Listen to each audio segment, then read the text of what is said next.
posibilidad ng tagumpay o kabiguan, ng ligaya o lungkot.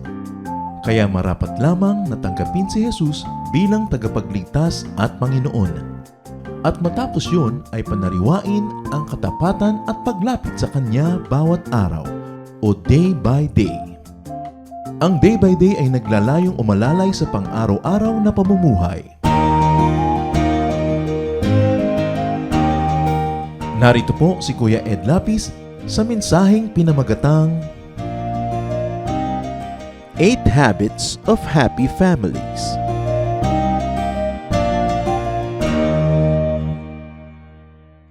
Ang mga pamilya nyo po, ilang taong anibersaryo na? Simulan natin doon sa panahon na ikinasal yung mag-asawa at nagkaroon ng mga anak, ilang taon na? May anibersaryo ang pamilya nating espiritual, may anibersaryo ang pamilya natin na biological.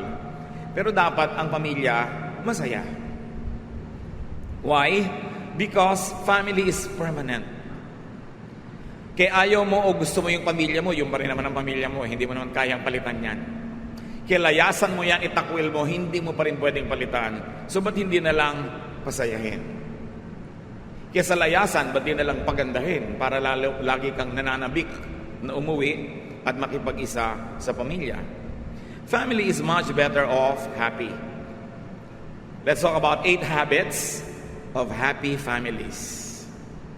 Galing lahat ito sa Proverbs 15. Ano nga ba ang kostumbre ng mga pamilyang masasaya o ng pamilyang sasaya? Dear God, we thank you that we have the Proverbs. Salamat na yung karunungan ng mga matatanda noong unang panahon pa ay nabuo, nasulat, at hanggang ngayon pwede naming pakinabangan. Nananalig kami na ang mga karunungan ito sa inyo nagmula at itinuro nyo sa marami mga saling lahi at ngayon nais naming makinabang. Buksan nyo po ang aming mata, ituro nyo sa amin ang pinakamagandang paraan ng pag-unawa ng matatandang kasabihan at ito'y maging kapakipakinabang sa amin ngayon. Be our speaker. Give us the wisdom to understand your word, O God. Lead us so our families will be happier, will be better. All for your glory. And we pray in the name of Jesus our Lord. Amen. Proverbs 15, I'll be reading from the Contemporary English Version. A kind answer soothes angry feelings, but harsh words stir them up. Kind words are good medicine, but deceitful words can really hurt. In happy families, members speak kindly and truthfully to one another. Kung tayo ay polite sa mga strangers, kung tayo ay may nire-reserbang good manners, good words sa mga boss sa opisina, sa mga customers ng ating negosyo, higit lalo dapat pinakamagaganda yung salita na binibitiwan sa mga miyembro ng pamilya. Kasi yung customer, pwede namang maputol ang relasyon nyo. Yung mga boss mo, mag-resign ka lang, hindi mo na boss yan, pero ang pamilya mo, pamilya forever. Kaya dapat maganda ang salita. Mabait. Hindi nakakagalit. Hindi nakakapagpalabas ng kabangisan ng kapwa, kundi nakakapagpalabas ng kanyang kabaitan. We are polite. If you have to have a happy family, and if you already are happy, and you want to be happier, improve every day on this department. Politeness. Kagandahang asal. Proverbs 15:5, don't be a fool and disobey your parents. Be smart. Accept correction. In happy families, the children are wise to obey and accept discipline from their parents. Young people today might be tempted to think that they know better than their parents. At some points, they probably can be better informed. They can be more knowledgeable, but there is no way that they can be wiser. Wiser comes with age. It comes with experience. It comes with a lot of time. Kaya kung minsan, akala ng mga kabataan ngayon, kabalibahas at marami silang access to knowledge, to technology, that they no longer need their parents advice, and discipline. But no. Experience, age, and very especially love makes for excellent guides and life mentors. Dahil mahal ka ng magulang mo, dahil lang doon magtiwala ka na sa kanyang ipapayo. Hindi man perfect ang payo, magkamali man, pero maganda pa rin ang dahilan kung ba't ginagawan ka ng ganyang turo o ganyang disiplina. Proverbs 15:20, children with good sense make their parents happy. No? But foolish children are hateful to them. Pinakita dito kung sino talaga yung matatalinong bata. In the happy families, the children are sensible and the children make their parents happy. Gaano karami sa mga anak ngayon na ambisyon nyo every day to make your parents happy? At sabi sa Biblia, ang matalinong anak, pinapasaya niya ang kanyang magulang. How much is this a part of a son's or a daughter's daily objective? Why do you want to make your father happy? Because a happy father is a better husband to your mother. A happy mother is a better wife to your father. And a happy couple will lead the family into greater happiness. Meron tayong ministry sa isa't isa. Hindi lang tungkulin ng magulang na pasayahin ang anak. Tungkulin din ng anak na pasayahin ang magulang. And when everybody is happy or happier, we create a home that we long to go back to all the time. Masaya yung atmosphere. Pinananabik ang uwian, hindi pinagmamadali ang layasan. Of course, in happy families, parents lead and discipline their children. And the parents are united and consistent. How can parents lead and discipline their children effectively? When their children allow and encourage their parents to do so. Dapat ang body language ng anak, sinasabi sa magulang, pwede nyo po akong pagalitan pag mali ako. Pwede nyo akong paluin, iba't ibang degree, depende sa edad, kung ano ang aking pagkakamali. Pwede nyo akong pagsabihan. Pwede nyo akong payagang lumakad o hindi payagan. Dapat yan, body language, kinaklarify ng bata. Para yung magulang, bagamat hindi dapat, pero para hindi na mag-alangan kung didisiplinahin ba ang bata o hindi. Alam nyo ba, marami magulang ngayon hesitant to discipline their children because many of them are absentee parents. They have to work in the big city or they have to work in another country and they have very, very few days during the year to spend with their children. And so the parents become indulgent during their vacations with their children. They want to be remembered only for being nice and indulgent and being a good provider and a happy companion. So they ignore their duty to discipline. Hindi kasalanan ng mga magulang na ang ekonomiya natin ay kinakailangang mayroong magkahiwa-hiwalay para kumita at mabuhay at mapag-aral ang mga anak. Pero mga anak, hindi kasalanan ng mga magulang nyo na wala sila sa inyong presence. Kaya nga sila wala para kayo buhayin. So don't make them feel guilty for not being there in your graduation kasi wala ka naman pang-enroll kung hindi siya nag-abroad. Don't make them feel guilty na wala siya sa bawat birthday nyo o ganitong okasyon. Hindi niya gustong wala siya doon. Nauobliga lang siya at mahihirap din sa kanyang loob na wala siya. So pag nagbabakasyon ang inyong magulang, mga anak ng OFW, hindi magulang nyo lang may tungkulin na pasayahin kayo. Tungkulin nyo rin na pasayahin sila. Dahil bawat hotdog, bawat tosino, bawat kanin, bawat ice cream, bawat lollipop na inilalagay nyo sa inyong sikmura ay galing sa pagpapagod na inyong magulang. Hindi yung parang akala mo malaki pa ang pagkukulang nila. Daddy, wala ka ng birthday kung... O sige, sama-sama tayo sa birthday mo. Huwag kang kumain. Huwag kang mag-aral. Akala naman ng mga pamilya nasa magulang na lang lagi yung burden Samantalang yung tatay nyo, nag-iisa abroad, siya ang naglalaba, siya ang namamalansya, siya ang nagluluto, siya ang kakain, siya maghuhugas ng plato. Pag may lagnat siya, siya din ang naglalagay ng sukang iloko, kung mayroon man, sa kanyang noo. At lahat ng pera ay pinapadala sa inyo, pero wala siyang alaga ng asawa, walang alaga ng anak. Tapos pag uwi, siya pa ang manunuyo, parang mali yata yun. Siyempre, mga nanay naman, dapat at yung kakain kayo ng inihaw na bangus, may picture yung tatay doon sa table. O mga anak, kaya tayo may inihaw na bangus at may sausawan pa tayo dahil ang tatay nyo nasa abroad. Pasalamat kayo sa kanya. Pag uwi niya dito, kung pinapagalitan kayo dahil mali ang behavior nyo, tanggapin nyo dahil aman nyo siya. Hindi yung nanay, kamping-kampi sa anak. Pag uwi ng tatay, magkakampi yung mag-iina, parang outsider si tatay. It's unfair. Dapat may pananagutan sa bawat isa. So kahit na hindi kayo lagi nagkikita, pag may nakita ang tatay na maling behavior, dapat hindi siya mangingiming itama ka kasi duty ng tatay yun eh. Marami pong nagpapadala sa akin ng tanong, lalo sa Facebook. Yung mga anak ko, naglalakihan na, nagrereklamo po yung wife ko, hindi na daw niya madisiplina. Uuwi na po ba ako? Abi, alam nga naman, hindi ka pa umuwi. Pag uwi mo, may sungay na yung mga anak mo, may kaliskis, may buntot. Wala, kunwari lang, may anak ka, pero malayo na yung loob sa'yo, parang wala ka na rin anak nun. Isang tricycle pa lang po ang aming naipupundar.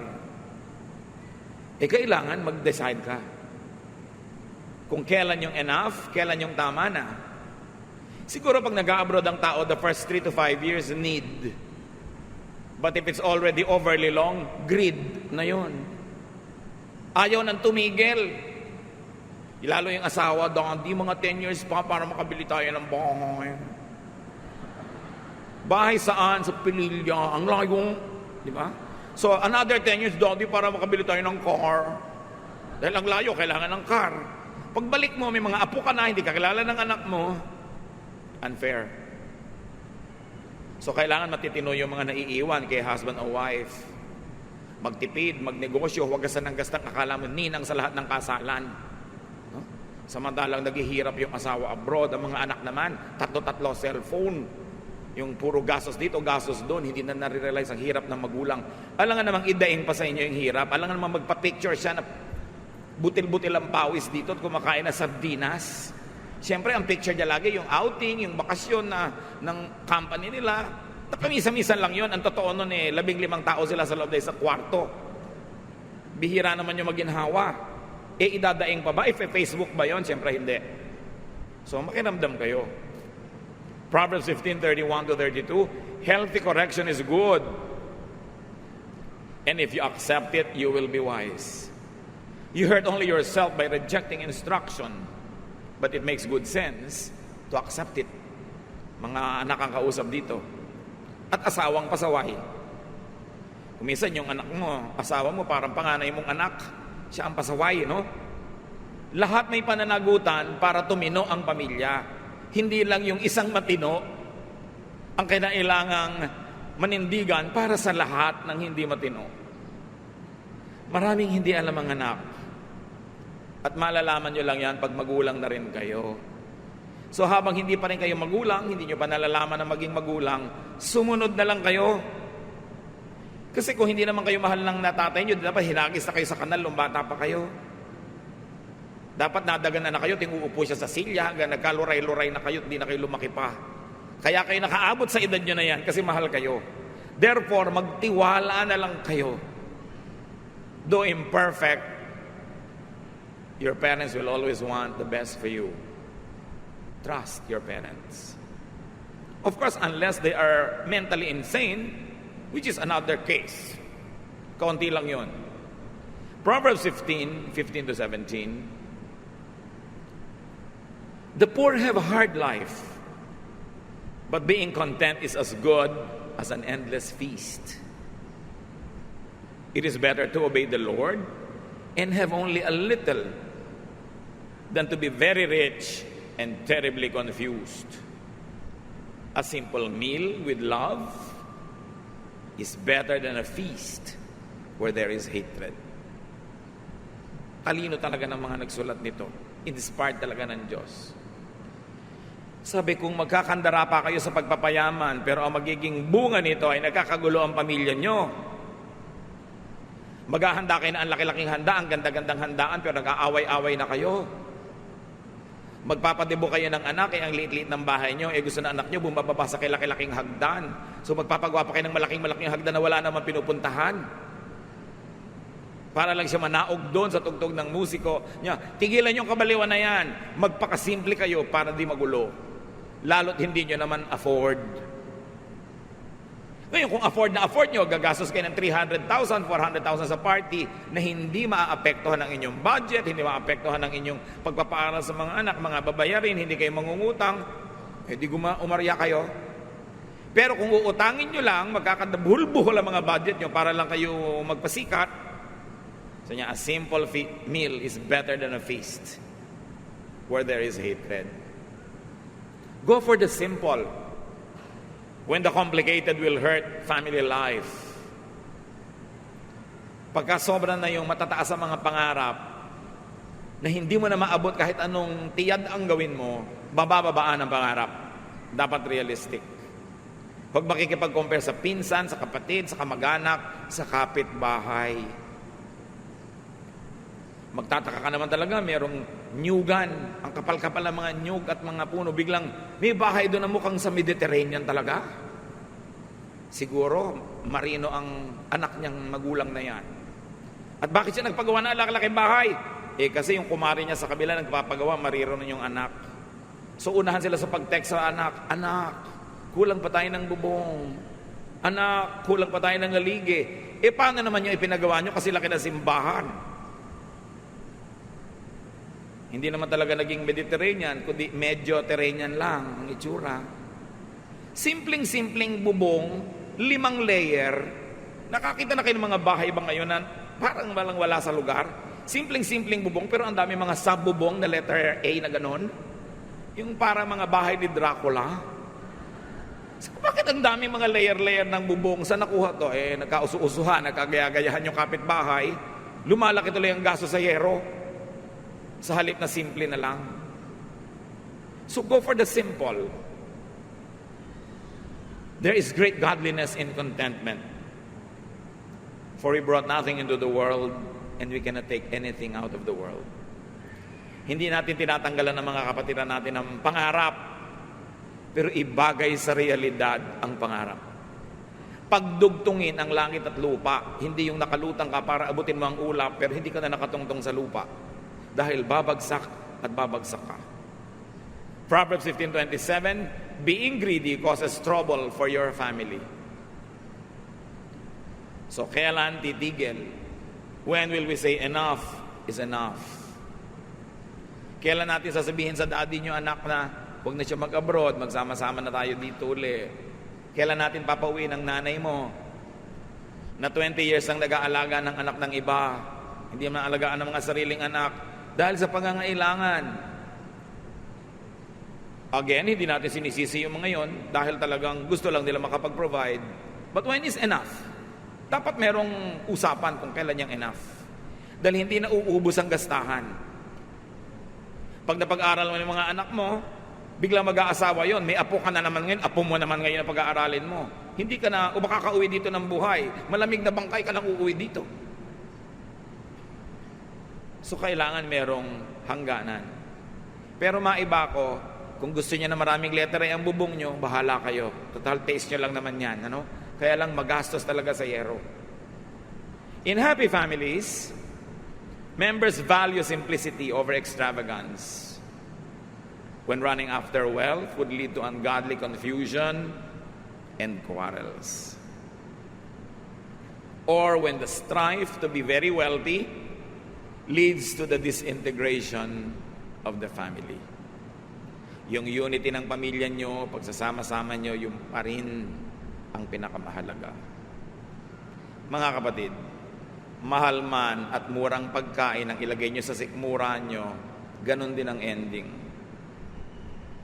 Kumain kayo ng 100 na pesos na set budget meal at gumastos kayo ng 100 or 1,000 per person in a fancy restaurant, yun pa rin ang ending sa Poso Negro. Yun din yun.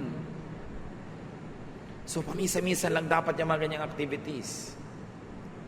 5 man o 50 ang inyong underwear, ganun pa rin yung katawan nyo. Isuot nyo man yung mahal o hindi mahal, yun pa rin ang ending. So ibagay natin sa ating mga kakayanan para hindi sobrang mabigatan yung naghahanap buhay. Proverbs 15:18, another habit of a happy family. Losing your temper causes a lot of trouble, but staying calm settles arguments. In happy families, members keep calm in potentially explosive situations. Mainit ang ulo ng nanay mo, lamigan mong ulo mo, baw, bukas ka na mag-init ng ulo mo kung talaga mang valid yan. Mainit ang ulo ni wife, wala namang masyadong dahilan si husband para mag-init ng ulo, baw. Gayahin natin ang kawayan, nagbabaw pag malakas ang hangin para hindi mabalik. So kitang-kita mo na talagang masama ang mood ng isang member of the family, huwag salubungin. Huwag niyong patunayan na mas kaya niyo na magsumigaw at mas malakas pa sa sigaw niya dahil walang magayaring mabuti.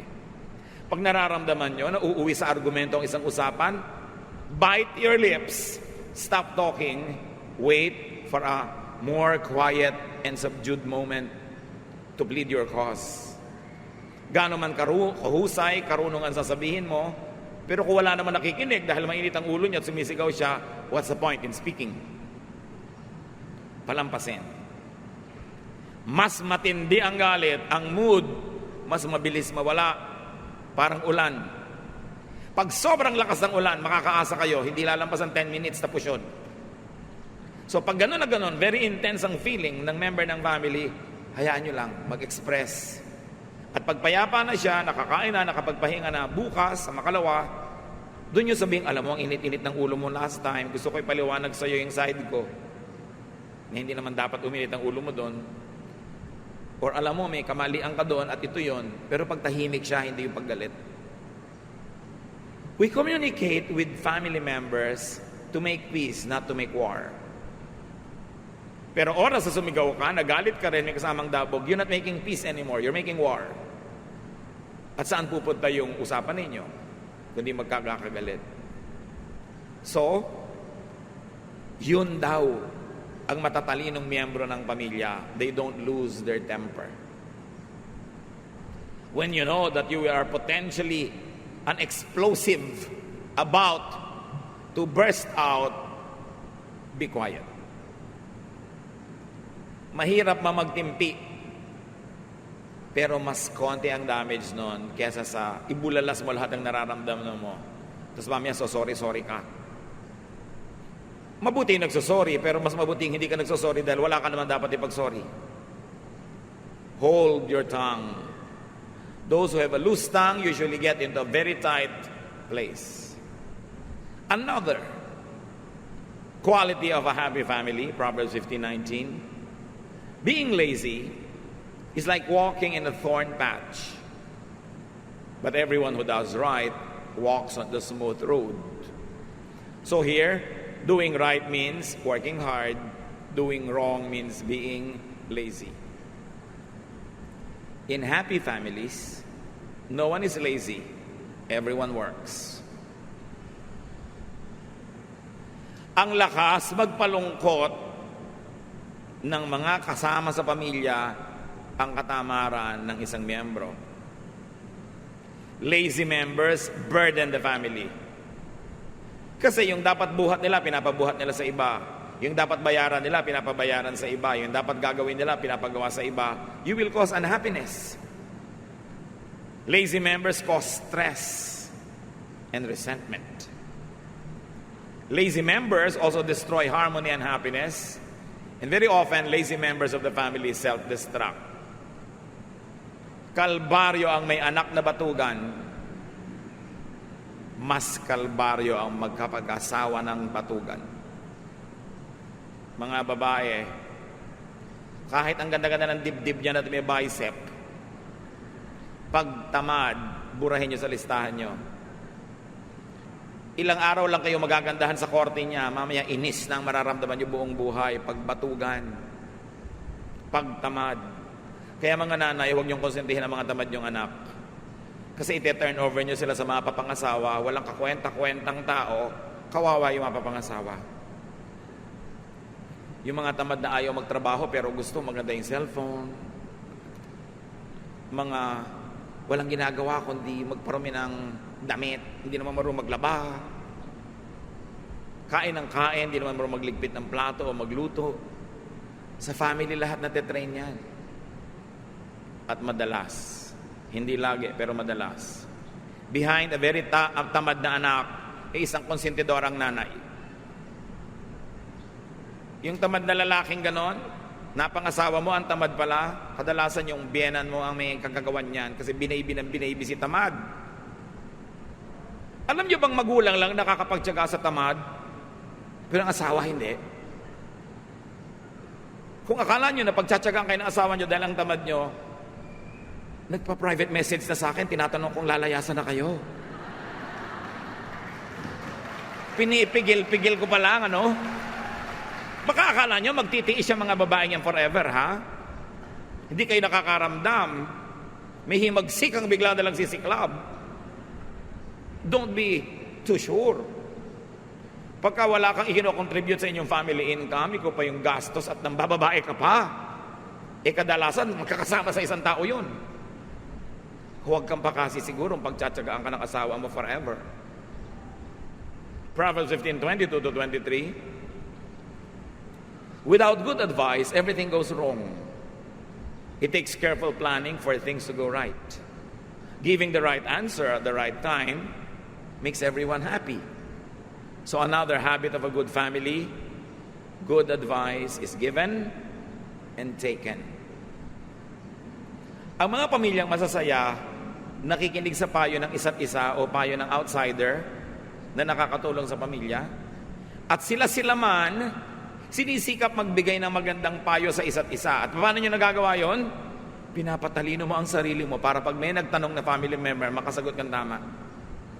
Hindi yung inay, ano po kaya ang gagawin ko sa asawa ko? Ay, ewan ko sa'yo, buhay nyo yan. Hindi ganun. Dapat nakakapagbigay ka ng matalinong advice. Kaya kailangan pinag-aaralan mo ang buhay. Pinag-aaralan mo ang salita ng Diyos. Nag-o-observe ka para pagkailangan ng katalinuhan, may makatas naman sa'yo. Tungkulin ng bawat isang miyembro ng pamilya na magpakatalino. Kasi bawat isang hindi matalino, pabigat. Tayo naman kasi mapagmahal sa mga kamag-anak, lalo immediate family, hindi naman natin talaga tinatapon. Anong ginagawa natin? Pinagtsatsagaan nating pasanin. Hirap na hirap ka, pero pinagtsatsagaan mo, ito ba ang gusto nating ibigay sa kapwa natin sa pamilya na mahirapan dahil sa atin? Dapat nahihirapan lang sa atin dahil sobra ka pang bata o sobra ka ng matanda kaya hindi mo na maalagaan ang sarili mo. Pero pag nasa gitna ka nun at malusog ka naman, hindi ka dapat problema, hindi ka dapat pasanin. Kasama ka sa lumulutas ng suliranin, hindi ikaw ang suliranin. This is what godliness is all about. So in happy families, that's what happens. Good advice is given and taken. And their diligent search for wise advice produces happiness. Pagka nalulutas sa mga suliranin, lumiliwanag ang madilim, tumutuwid ang liko, ang kasunod nun, kasiyahan, kapahingahan. Proverbs 15:24-25. All who are wise follow a road that leads upward to life and away from death.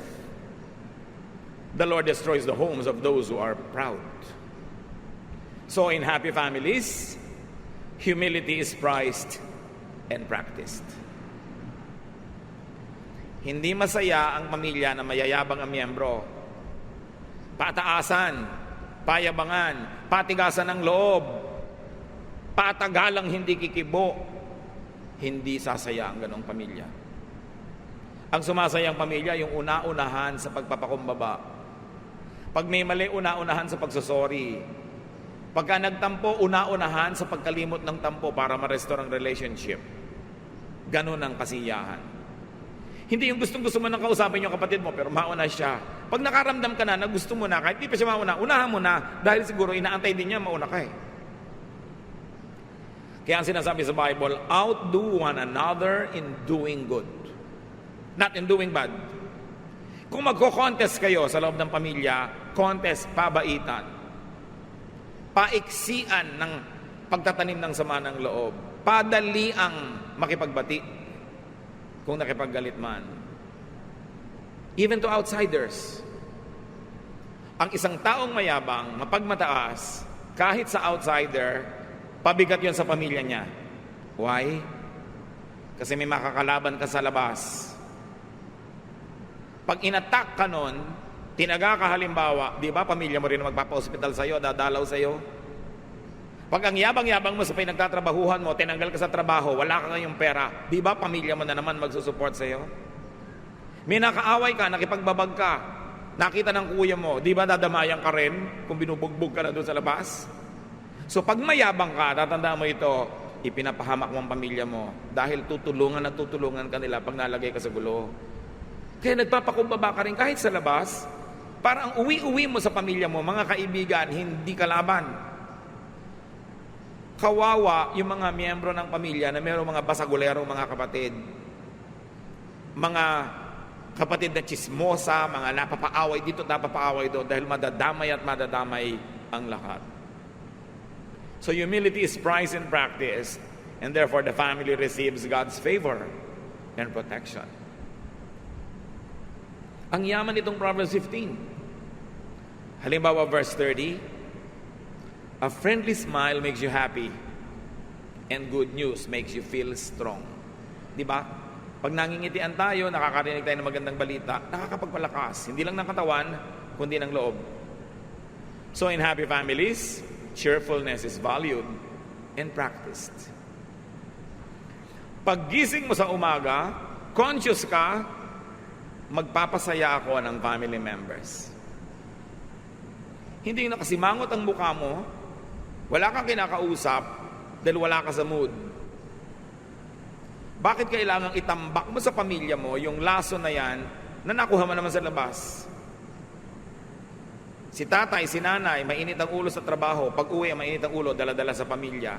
Bakit yung laso na nakuha mo sa labas, iuwi mo sa bahay? Ganon din yung mga anak. Gagawa ka ng gulo, babagsak ka sa eskwela, susunugin mo yung building, kung ano-anong gagawin mo sa school, yung nagpapakatino mong magulang, ipapatawag ng principal, yung mukha niya na pinipilit niyang pagandahin, kailangan yung kapalan dahil harap sa principal, dahil sa ginagawa mong kabulastugan sa school. Is that fair? Tama ba na ipahiya mo yung mga magulang mo, mga pamilya mo, dahil kung ano-anong pinaggagawa mo hindi tama? Tuloy lumulungkot sila, you don't bring them cheer? So a responsible member of a family creates good news. Good news is produced to cheer everyone. Yung nanay, exempted po ako sa enrollment fee next year kasi ang taas ng grade ko. Wow, good news, cheer. Hindi yung ano? 4th year ka uli?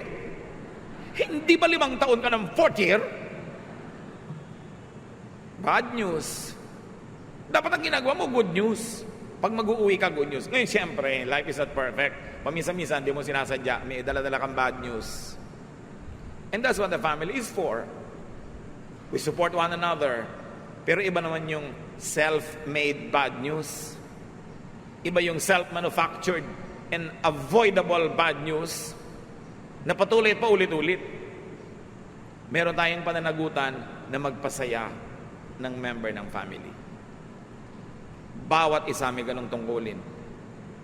Galatians 6:10, now therefore, as we have opportunity, let us do good to all people, especially to those who belong to the family of believers.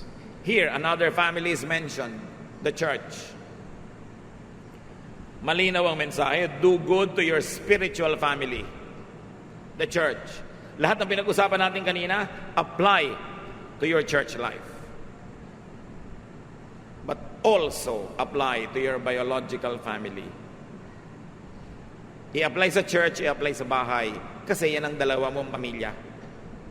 May third family ka pa siguro, professional family, kung saan ka nagtatrabaho. Pero yun naman, paglabas mo ng opisina, pwedeng hindi mo na sila family.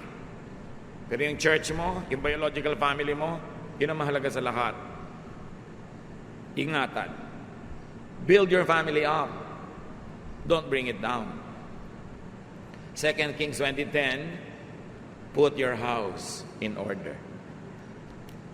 Of course, the context is another issue, but the general idea is the same. Put your house in order. Kung magulo ang pamilya nyo ngayon, magsimula ka mag-ayos noon, mai-inspire yung iba, mag-aayos din sila. Pero pag nagdagdag ka sa gulo, wala nang gana yung iba, magdadagdag din sila. Pag lumayas ka, lalayas din sila. So you do what is good.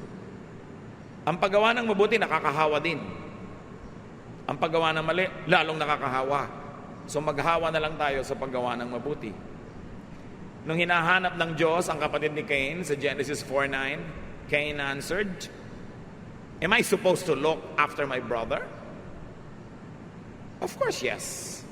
Yun ang expected answer. So you want a happy family? Do your part. Do your part. Hindi ka lang pwedeng recipient. Dapat giver ka rin. And then get your share. That's your reward for doing your part. So examine your contribution to your family. Kung may mga family members na kailangan na natin patawarin dahil sa marami na nilang mga error, patawarin na natin para magsimula uli. Reset the readings to 0. Huwag sa negative. Kung may na-realize tayong dapat natin gawin, gawin. Na-realize na dapat tigilan gawin, tigilan. Because we all want a happy family. Kahit yung family mo, yung binuo mo lang na pamilya dahil wala ka ng biological family inabutan, ulila ka o kung ano man yun, kung ano yung pamilya mo ngayon, di yun ang pamilya mo, the same things apply. Do your part. Obey God. Lumagay sa lugar at magkakaroon tayo ng mas masayang buhay. Panginoon naming Diyos, gustong-gusto ng bawat isa na magkaroon ng masayang pamilya. So turuan mo kami kung paano kami kikilos para maging positive influence kami sa buong family. Kung kami may mga kapintasan na ngayon ay natamaan ng liwanag, salamat at napansin namin para ituwid. At kung may nakita kami, pwede pa namin idagdag, Lord, na contribution. Empower us so we can be agents of peace, agents of goodness and godliness, agents of your Son, Jesus. Pagbulay-bulayan natin ang mga kapatid dito, pag-isipan, at nawa lahat tayo magkaroon pa ng higit lalong masayang pamilya. Mas buo, mas makabuluhan, at mas nasasandalan ng isa't isa. Dear Lord, as we ponder Proverbs, teach us to do our part.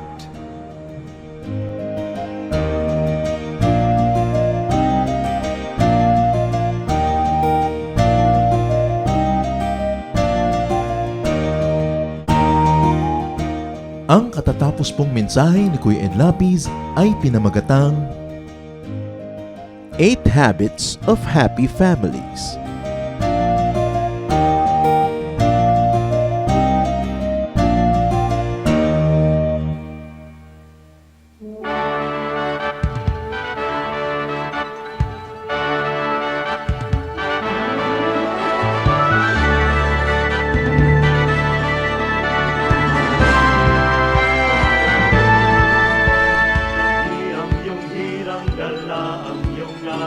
Taglay ang ligaya ng kaligtasan.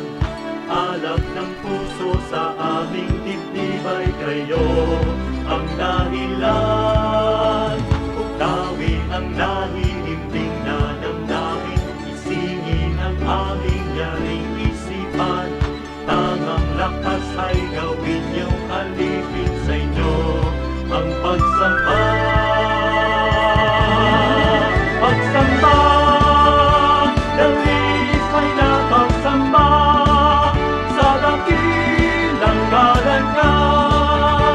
Halina sa pagsamba, pagsamba, dalis ay napagsamba sa dakilang ngalan niya. Halina sa pagsamba.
Dumako po tayo sa mga hiyas ng bayan, mga kayamanan po ng ating lahi, ng ating lipi na maaari nating pagyamanin, kilalanin at itampok.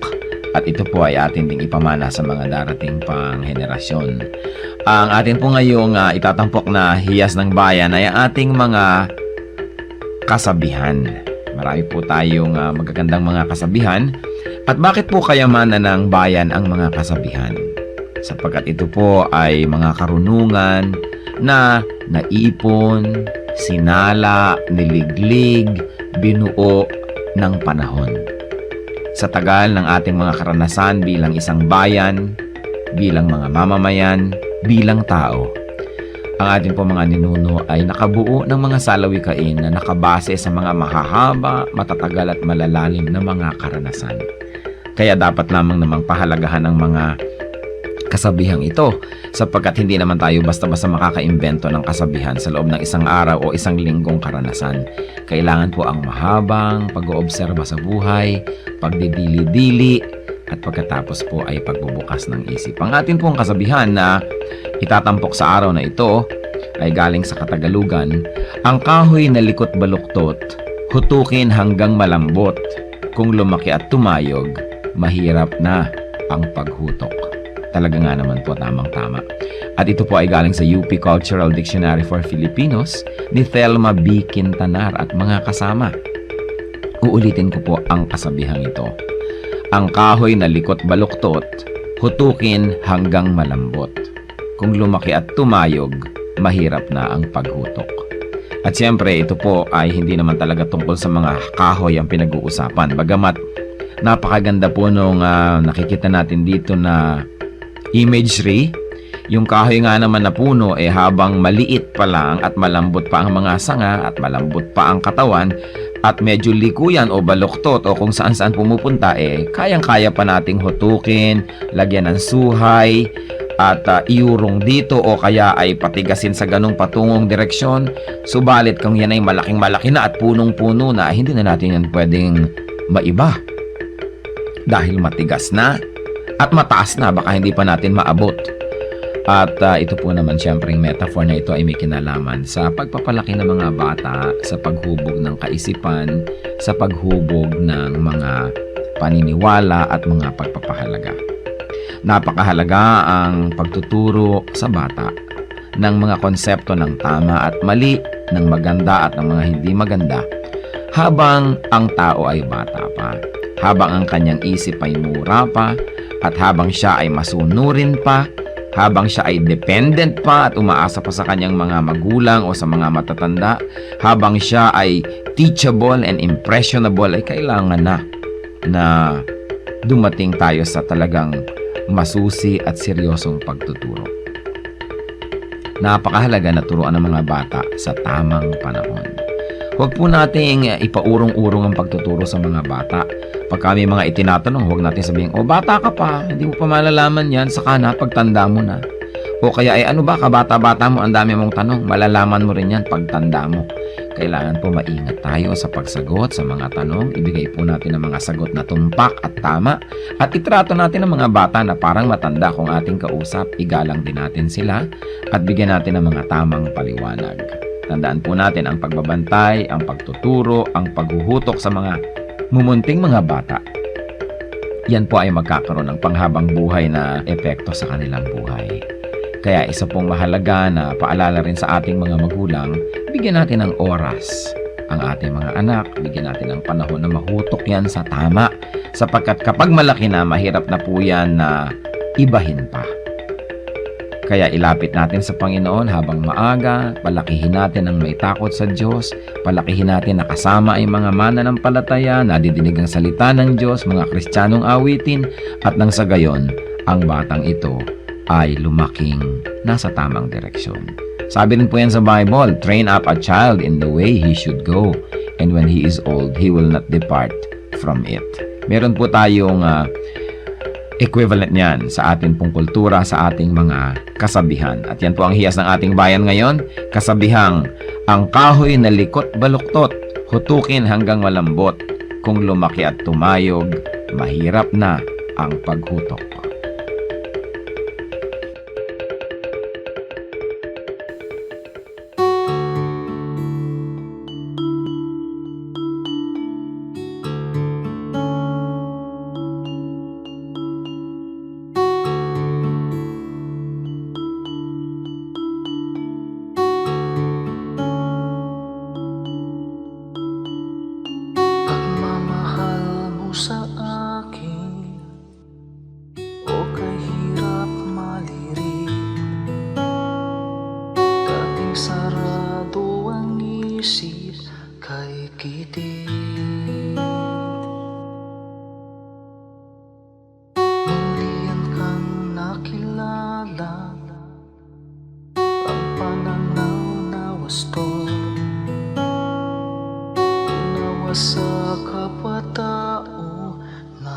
mismo.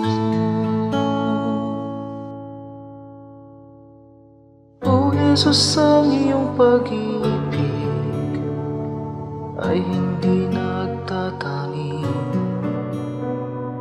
Puso ko ay nagpupuri, tingin pagluwalhati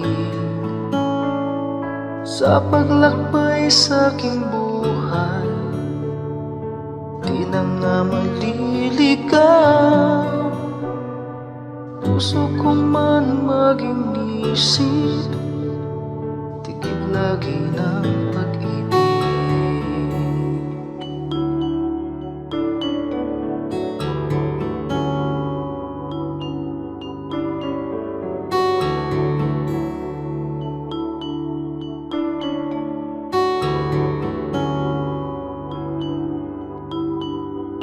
Kung ako'y magsalita man, wika ng bawat tao.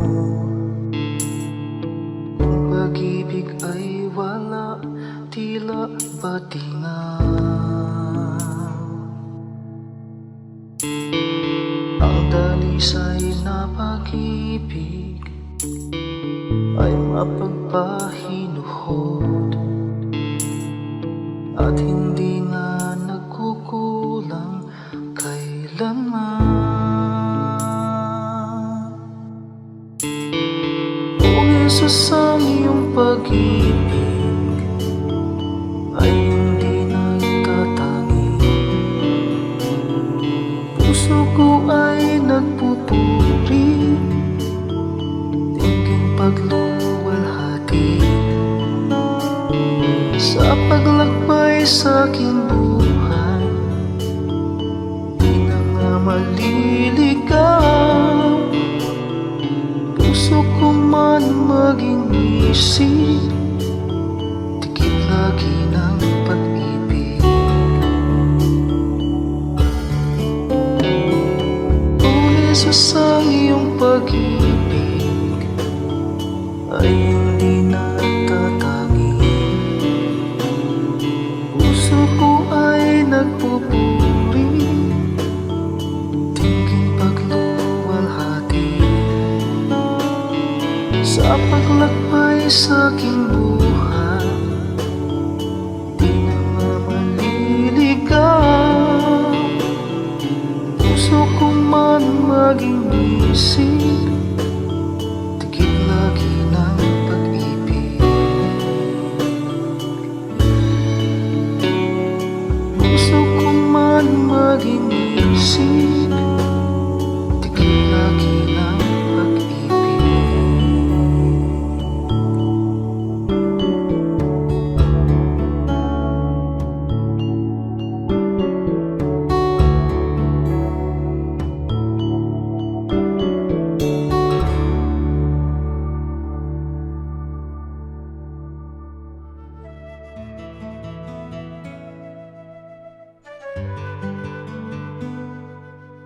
Bakit napakarami nating mga salawikain? It takes a lifetime to distill remembrance and put it into a crystallized form, as in Proverbs, mga salawikain. So kung maraming salawikain na isang lahi, ibig sabihin napakatalino ng kanyang mga ninuno, napaka-observant, at napakagaling that you could crystallize a universe of ideas in 1 or 2 lines. Isa yang patotoo na napakalalim at napakalawak ng talino ng lahing Pilipino.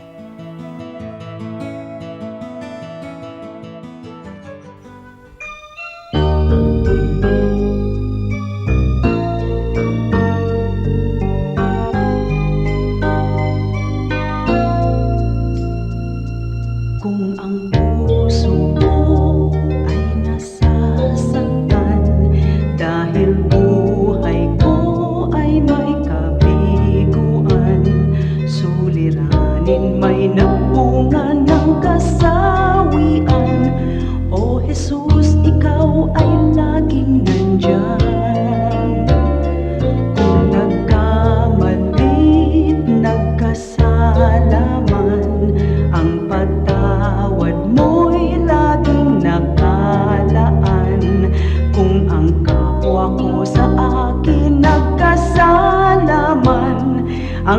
patawad ko kaya'y ilalaan.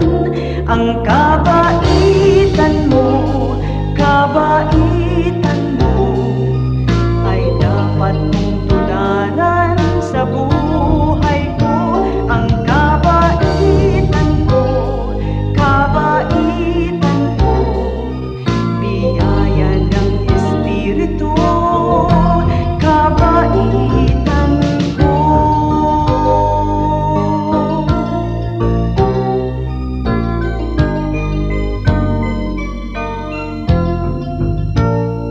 Kung nagkamali't nagkasala man, ang patawad mo'y laging nakalaan. Kung ang kapwa ko sa akin nagkasala man, ang patawad ko kaya'y ilalaan. Ang kabaitan mo ay dapat mong tularan sa buhay ko. Ang kabaitan ko, biyaya ng Espiritu, kabaitan ko.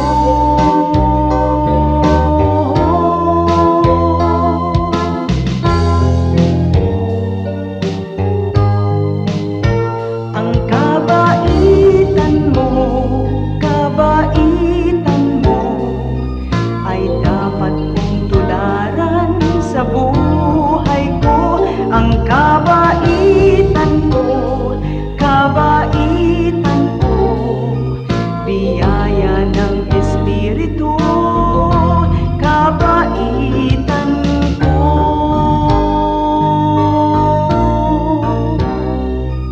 Biyaya ng Espiritu, kabaitan ko.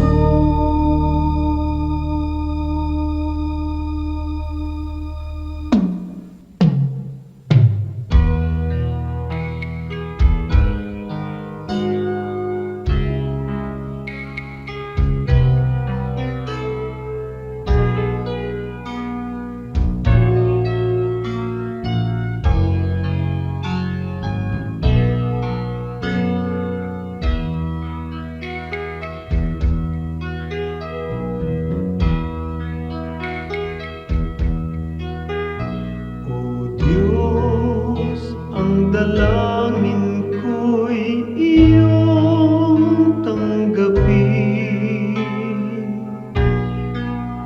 na maging karapat-dapat sa iyong paningin. Kung may pag-aalinlangan ang aking paniwalaan, ay ikaw.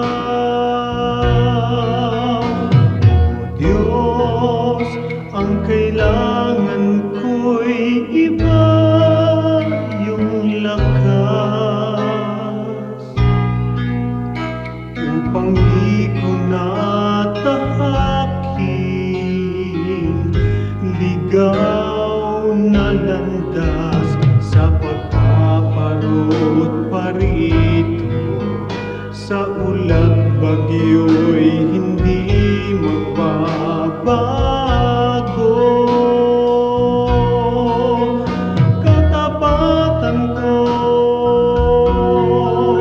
ang alay ko, Panginoon. Katapatan ko, sa'yo'y panghabang panahon. Kahit minsan na tiwala ko'y di kukupas, katapatan ko panatiliin mong wagas.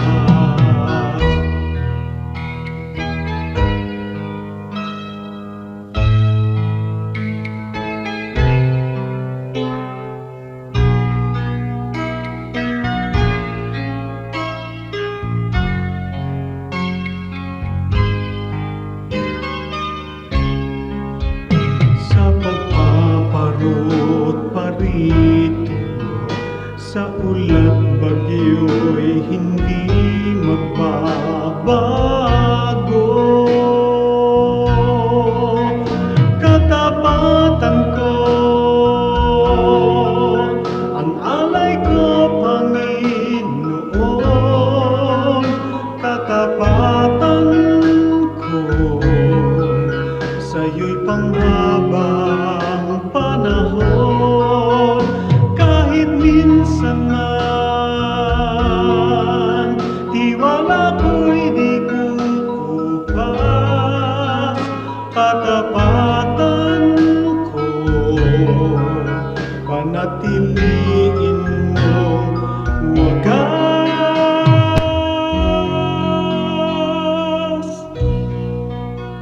Panatiliin mong wagas.